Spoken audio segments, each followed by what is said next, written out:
Bristol Community College, Mathematics with Dan Avedikian, Math 011, Arithmetic, Section 2.7, Problem 5.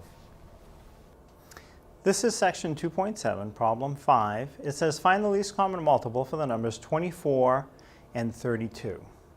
So what this problem means is we want to find the smallest value that both 24 divides into evenly and 32 also divides into evenly. What is that number?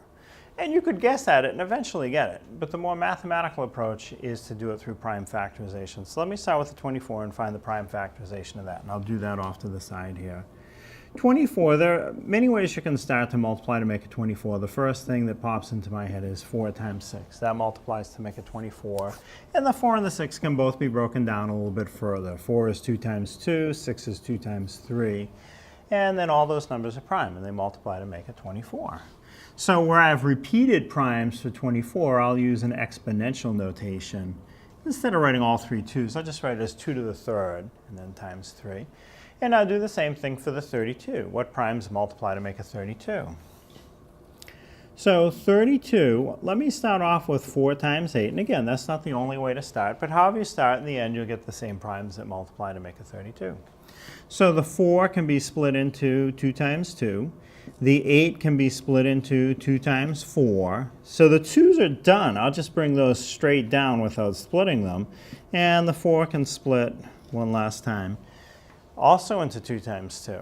So in the end, for the 32, they're all 2's. I have 5 of them. So the prime factorization of 32 is 2 to the 5th power.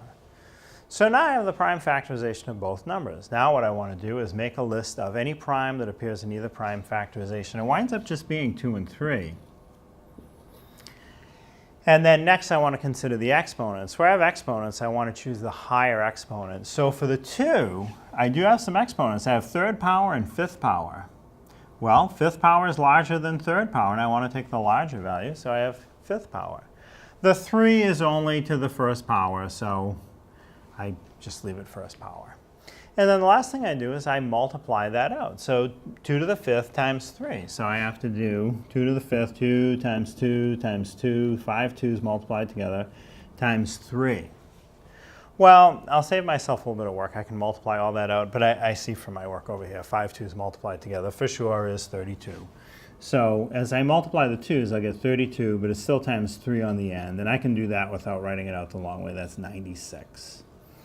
So my answer for the least common multiple is 96. And again, what that answer means is 96 is the smallest value that both 24 will divide into evenly and 32 will also divide into evenly. And why that's important is if 24 and 32 were denominators in a problem that had fractions, then 96 would be the lowest common denominator.